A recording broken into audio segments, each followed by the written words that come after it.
Hello friends, welcome to mobile repair academy. Friends, my name is Puneet और मैं आपके लिए आईफोन रिपेयरिंग पे नई नई वीडियोस बनाता रहता हूँ, नई नए टॉपिक्स पे बात करता रहता हूँ। और आज का हमारा टॉपिक है आईफोन 6 में एक फॉल्ट आता है जब सेट में नो सर्विस या सर्चिंग लिखा आता है। ये देखिए, हमारे सेट में सर्चिंग आ रहा है। इस टाइम पे जब भी आपके पास सेट आए तो आप उसका पहले IMEI नंबर चेक करो। तो अगर आपका IMEI नंबर नहीं आ रहा तो इसका मतलब आपके बेसमेंट में प्रॉब्लम है। उस टाइम पे जब आप जर्नल में जाके सेटिंग में जाके जर्नल में चेक करोगे तो आपका IMEI नंबर शो करेगा, बट जब आप बाहर आके चेक करोगे तो आपका IMEI नंबर नहीं शो करेगा। तो ये हमारे पास अभी लाइव सेट है, तो मैं आपको लाइव करके दिखाता हूँ। मेरी वीडियोस में मैं पूरी डिटेल में बात करता हूँ। अगर आपके पास कोई आईफोन आता है, उसमें कोई फॉल्ट आता है, तो जो भी सारे स्टेप्स आपने फॉलो करने हैं उसके बारे में हमने डिटेल में बात की है। तो इस वीडियो के एंड में मैं आपके लिए गिफ्ट लेके आया हूँ, प्लीज़ मेरी वीडियो को पूरा देखें। तो आइए हमारे टॉपिक पे आते हैं। अभी हमारे पास आईफोन 6 आया, पहले हम इसको खोलते हैं, इसका मदरबोर्ड बाहर निकालते हैं।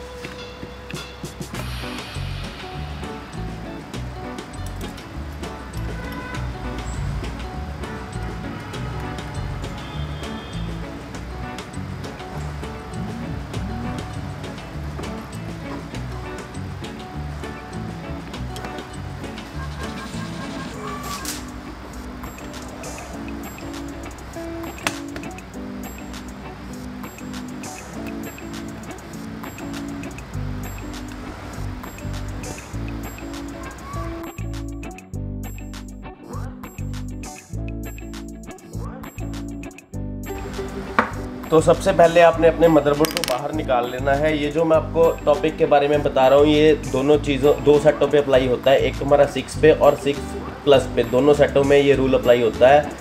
कभी भी हमारा सेट सर्चिंग में या नो सर्विस में आता है तो हमने कौन से IC को छेड़ना है, किसको रीबॉल करना है और कौन कौन से स्टेप्स हमने फॉलो करने हैं। क्योंकि हर टाइम जब भी आपके पास कोई नो IMEI या सर्चिंग या नो सर्विस में सेट आता है, उस टाइम पे आपको IC उतार के कुछ जंपर लगाने पड़ते हैं। तो आज हम डिटेल में उन जंपर्स की बात करेंगे। पहले तो हमें ये शील्ड रिमूव करनी है।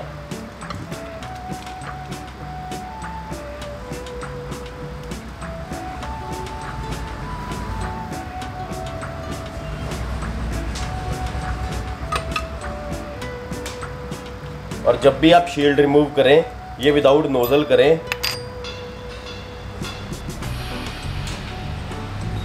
और शील्ड रिमूव करने के टाइम आपका टेम्परेचर होना चाहिए 360 और आपकी एयर फ्लो होनी चाहिए 60। शील्ड रिमूव करने के टाइम आपका टेम्परेचर होना चाहिए 330 और एयर फ्लो होनी चाहिए 60। तो आइए हम इस शील्ड को रिमूव करते हैं।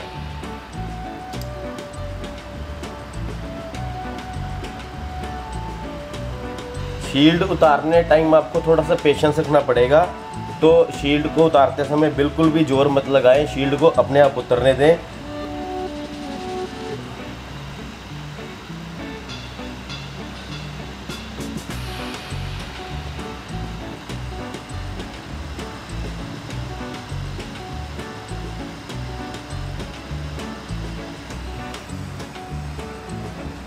ये देखिए, हमारी सेफली अभी शील्ड उतर चुकी है। तो अभी हम अपनी SMD को बंद करके इसको नोज़ल लगा देते हैं। नोज़ल अपने सबसे छोटे वाली लगानी है। ये हमारा, ये देखिए मैं आपको दिखाता हूँ।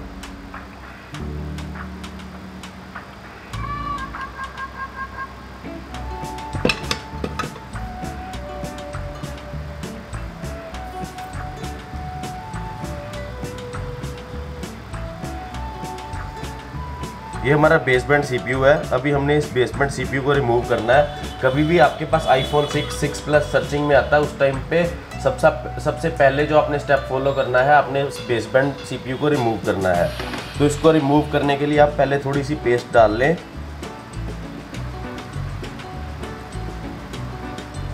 और इसको उतारते समय भी आपका SMD का टेम्परेचर 330 होना चाहिए और एयर फ्लो आपकी 60 होनी चाहिए। अभी एयर फ्लो के बारे में एक और बात करूंगा। कभी भी आपने कोई IC उतारना है तो आप हमेशा एयर फ्लो बाहर की तरफ करें। ये देखिए, अभी मेरी एयर फ्लो बाहर की तरफ जा रही है। इसका रीज़न ये है कि जो एक्स्ट्रा हीट या हीट वाली एयर हो जाती है वो बाहर हो जाती है। अगर आप नोज़ल इस साइड को ऐसे रखोगे तो ये दूसरे IC को डैमेज करेगी। तो ऑलवेज़ आप यही स्टेप फॉलो करें कि आपकी एयर बाहर की तरफ निकले, किसी और IC के ऊपर ना पड़े। तो इसीलिए हम अपनी एयर फ्लो को बाहर की तरफ निकाल रहे हैं। और ये कभी भी आपने कोई भी आईसी रिमूव करना है तो उस टाइम पे आप बड़े ध्यान से देखें कि आप एयर फ्लो किस साइड को करें कि आपका कोई आईसी अफेक्ट ना हो। तो आपने अपनी नोज़ल को एक जगह पे टिका के नहीं रखना, इसको राउंड राउंड घुमाते रहना है। इसका रीज़न ये है कि कभी भी आप एक जगह पे अगर अपनी नोज़ल टिका के रखोगे उस टाइम पे आपका आईसी ख़राब होने का खतरा बहुत ज़्यादा होता है।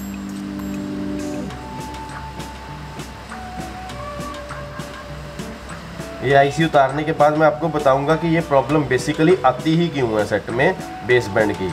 ये बहुत कॉमन प्रॉब्लम है, मतलब दिन में एक बार तो ऐसा सेट आ ही जाता है कि आईफोन 6 का बेस बैंड का प्रॉब्लम है। तो इसका रीज़न भी हम अभी डिस्कस करेंगे कि ये रीज़न आता क्यों है इसमें। कभी भी आपने अपना आईसी उठाना है तो उसको सीधा नहीं उठाना।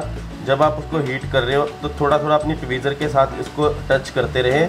जब आपका आईसी थोड़ा थोड़ा हिलने लग जाएगा उस टाइम पे उठाएं, उससे पहले मत उठाएं। अगर आप पहले उठाओगे तो आपके ट्रैक्स ख़राब हो जाएंगे नीचे से।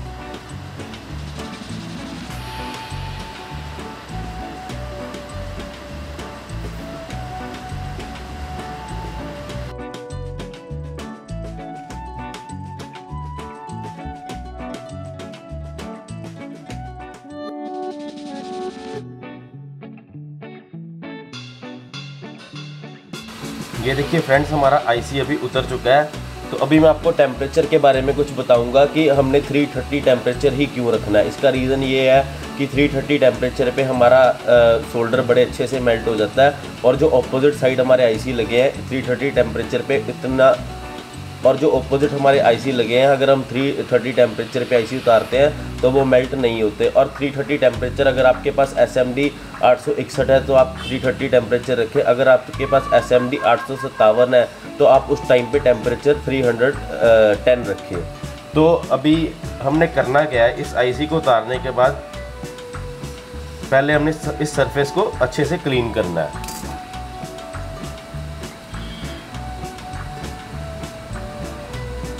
तो इस सरफेस को आप क्लीन कैसे करोगे, आप अपने आयरन पे थोड़ा सोल्डर लगा लोगे।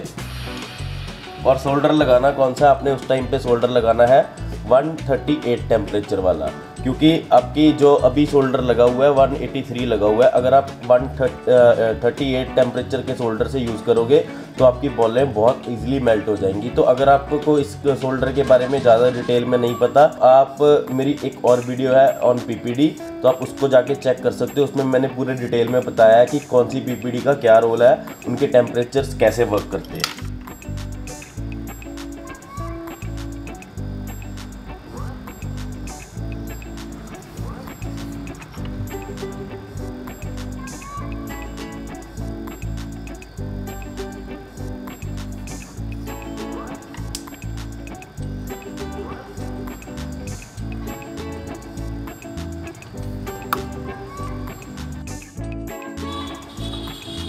अभी हमारा सोल्डर क्लीन हो चुका है, तो अभी हम सरफेस को एकदम क्लीन करेंगे।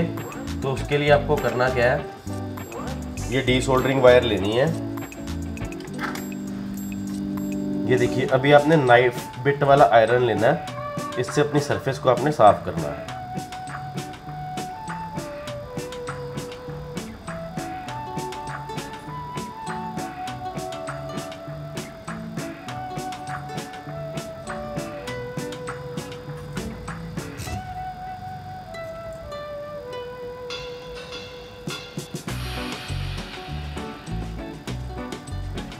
ये देखिए फ्रेंड्स, हमारी सरफेस अभी एकदम क्लीन हो चुकी है। तो अभी हम बात करेंगे उस रीज़न के बारे में कि हमारे इस सेट में ये बेस बैंड का फॉल्ट आता ही क्यों है। ये बहुत कॉमन है। उसका रीज़न है ये वाले 2 पॉइंट, ये देख सकते हो, ये 2 पॉइंट जो है ये इंटरनली ब्रेक हो जाते हैं। और ये होते क्यों हैं, क्योंकि ये देखिए, ये हमारी सिम ट्रे पड़ी है। तो जब हम सिम बार बार डालते हैं निकालते हैं तो यहाँ पे थोड़ा जोर पड़ता है सेट को, तो उस वजह से ये वाले 2 पॉइंट है जो इंटरनली ब्रेक हो जाते हैं। अभी मैं आपको मैप में भी दिखाता हूँ।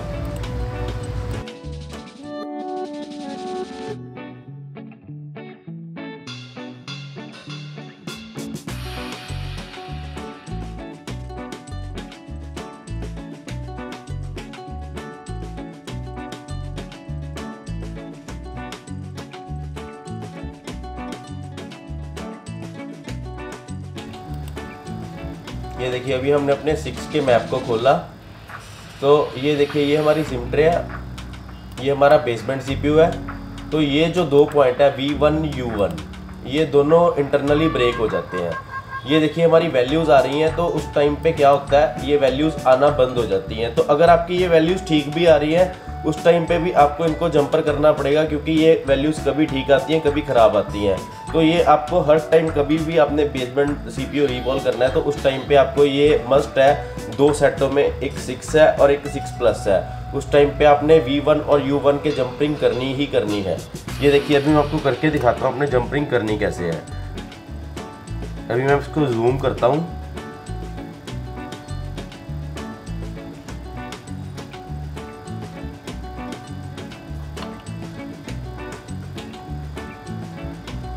देखिए ये हमारे ये जो 2 ट्रैक हैं, इनके ऊपर 2 ट्रैक बने हुए हैं, होप आपको नज़र आ रहे होंगे। तो इनको आपने हल्का सा स्क्रैच कर लेना है।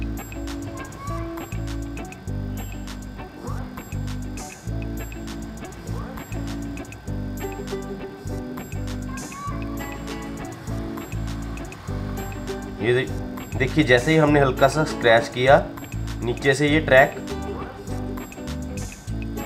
साफ दिखाई देने लगे हमें।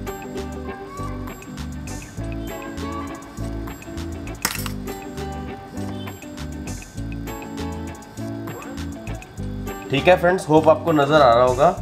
तो अभी आपने यहाँ पे थोड़ी सी सोल्डर पेस्ट डालनी है।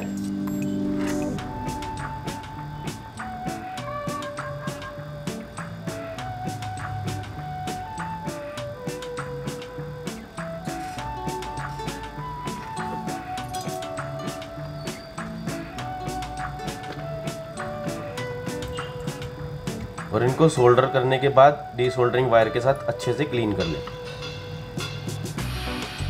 ये देखिए अभी आपको ये ट्रैक बाहर भी नज़र आने लग गए। तो इस टाइम पे आपने करना क्या है, थोड़ी सी पेस्ट डालनी है और आपने अपनी जंपर वायर लेनी है।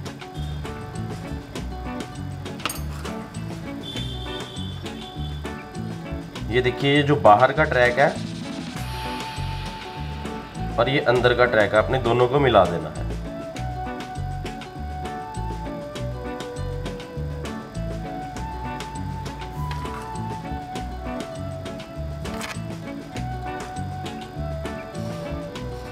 सिमिलरली आपने दूसरे ट्रैक को भी करना है, क्योंकि ये इंटरनली ब्रेक हो जाते हैं। कभी इसमें वैल्यूज आती हैं,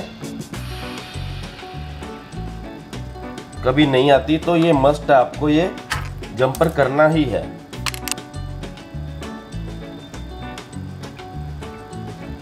ये देखिए अभी हमारा जंपर हो चुका है। तो इस टाइम पहले आप इसको साफ करें,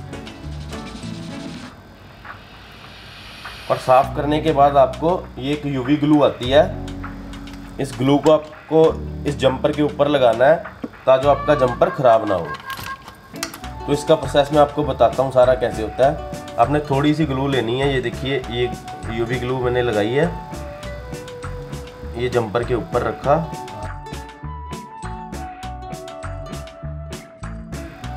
ये देखिए हमने ये ग्लू को जंपर के ऊपर लगा दिया। ये ग्लू अभी इस जंपर को टूटने नहीं देगी। और इसको आपने सुखाना कैसे है, इसके लिए ये UV लाइट आती है। ये देखिए UV लाइट आती है हमारी। आपको इसको 10 सेकंड के लिए अपनी ग्लू के ऊपर रखना है जला के। ये देखिए ये ऐसे ब्लू कलर की होती है। इससे होता क्या है कि हमारी जो ग्लू है इंस्टेंटली सूख जाती है और हमारे ट्रैक्स ख़राब नहीं होते हैं।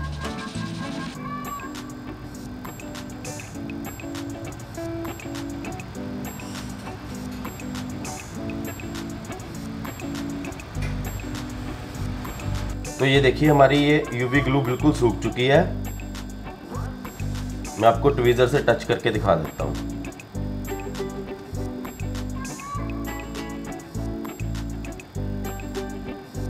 ये देखिए ये हमारी ग्लू सूख चुकी है और हमारे ट्रैक कभी ख़राब नहीं होंगे।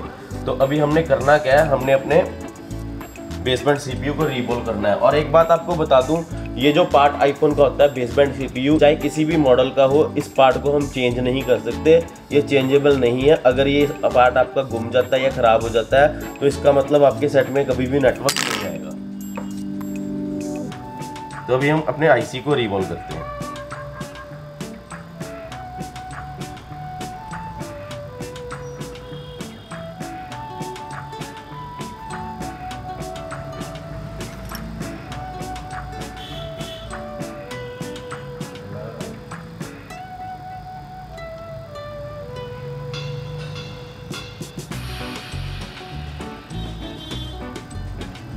तो पहले हम अपने आईसी से जो एक्स्ट्रा सोल्डर है उसको रिमूव करेंगे। हमने अपने आईसी को पेस्ट लगा दिया है और अपने नाइफ वाले आयरन से ये सारे सोल्डर को हम साफ करेंगे।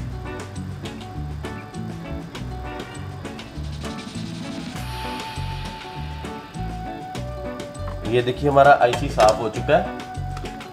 इसको अभी हम अल्कोहल से भी साफ कर देते हैं। ये सारी पेस्ट रिमूव हो जाएगी जब हम अल्कोहल से साफ करेंगे।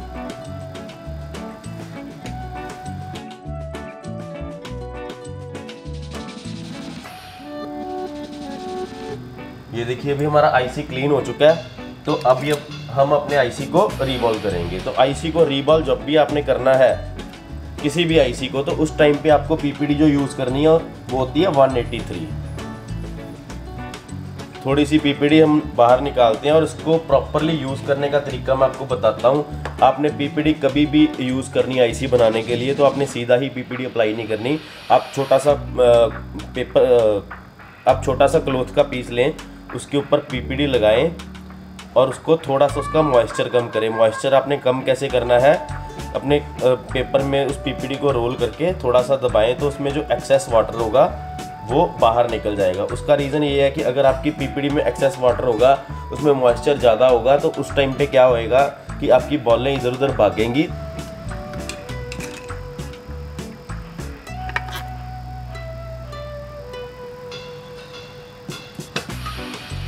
तो फ्रेंड्स, आईसी को रिवॉल्व करने के टाइम आपका टेम्परेचर जो होना चाहिए 280 होना चाहिए।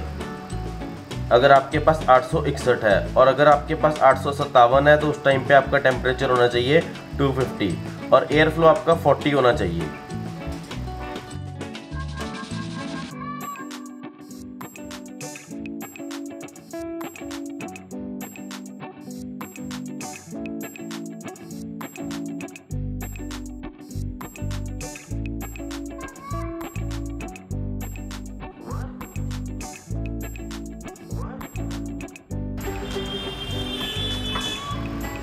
ये देखिए फ्रेंड्स, अभी हमारा आईसी रिवॉल्व हो चुका है। अभी हम आईसी को रिवॉल्व करने के बाद एक बार इसके ऊपर पेस्ट लगाएंगे। तो एक बार इसको हीट दोबारा से देंगे। इससे होता क्या है, जो बॉल्स हैं उनकी फिनिशिंग ज़्यादा हो जाती है।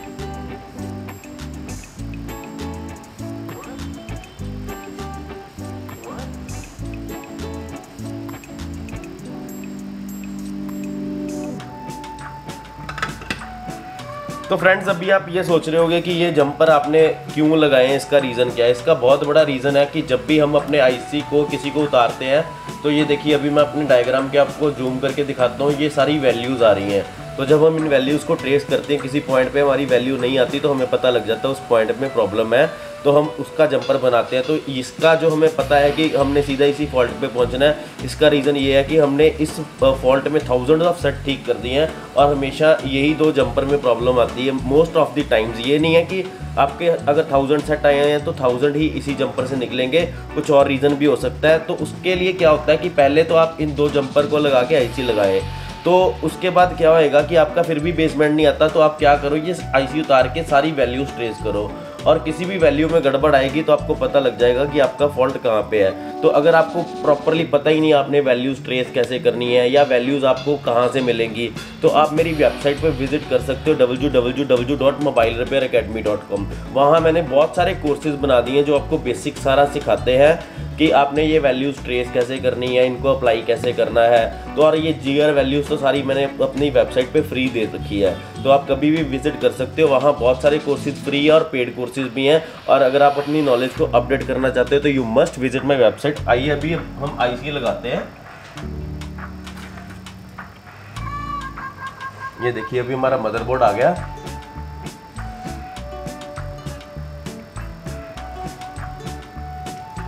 और हम हल्की सी पेस्ट लगाएंगे मदरबोर्ड के ऊपर।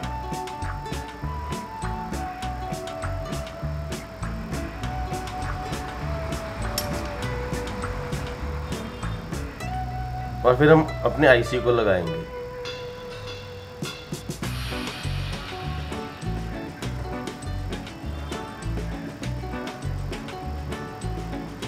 अभी आप सोच रहे होंगे कि आईसी की पोजीशन कैसे पता लगेगी और बहुत सारे सवाल आपके दिमाग में आएंगे। तो आपके दिमाग में कोई भी सवाल आता है तो आप प्लीज़ मेरे कमेंट सेक्शन में जाके कमेंट करिए, मैं उसी टॉपिक पे आपके लिए वीडियो बनाऊंगा। और ये पोजीशन की बात है तो नेक्स्ट वीडियो मेरी यही आएगी कि आईसी की पोजीशन हमें पता कैसे लगती है। तो आइए हम आपको आईसी लगा कर दिखाते हैं। आईसी लगाने टाइम पे भी आपका टेम्परेचर जो एसएमडी का है 330 होना चाहिए और एयर फ्लो आपका बाहर को ही होना चाहिए।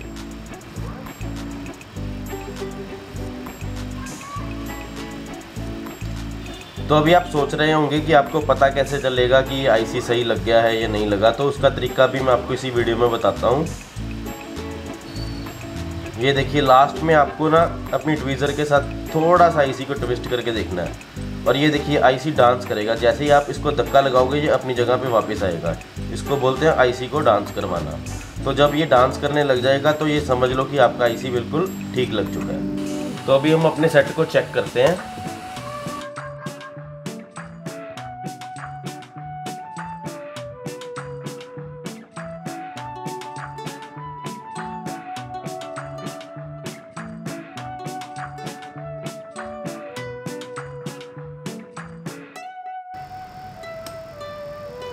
तो आईफोन रिपेयरिंग में आपको एक चीज़ और बता दूं, कभी भी आपने अपने सेट को पैक करना है तो अपनी बैटरी सबसे एंड में लगाएं, क्योंकि अगर आप पहले ही बैटरी लगाने के बाद डिस्प्ले लगाओगे तो हो सकता है आपकी लाइट आईसी शॉर्ट हो जाए, टच आईसी शॉर्ट हो जाए या सेट में कुछ भी शॉर्ट हो सकता है। तो आपने हमेशा ये ध्यान में रखना है कि आपने कभी भी आईफोन को पैक करना है तो बैटरी जब आपने लगानी है सबसे एंड में लगानी है।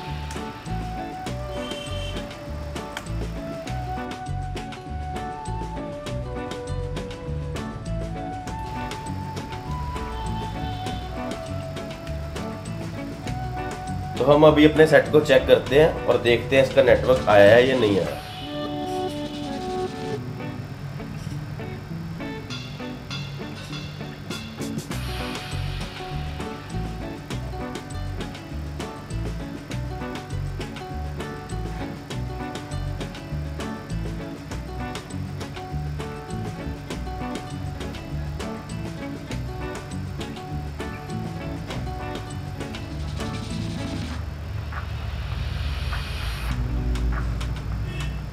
तो ये देखिए अभी हमारे सेट में नेटवर्क आ चुका है और हम अभी चेक करेंगे इसका आईएमई नंबर। तो ये देखिए अभी *#06# करते हैं तो इसका आईएमई नंबर आ चुका है। तो फ्रेंड्स, होप करता हूँ आपको मेरी ये वीडियो पसंद आई होगी। तो अगर आपको मेरी ये वीडियो पसंद आई है तो प्लीज़ लाइक करिए, शेयर करिए, सब्सक्राइब करिए और मिलते हैं अगली वीडियो में। तब तक के लिए लव यू ऑल।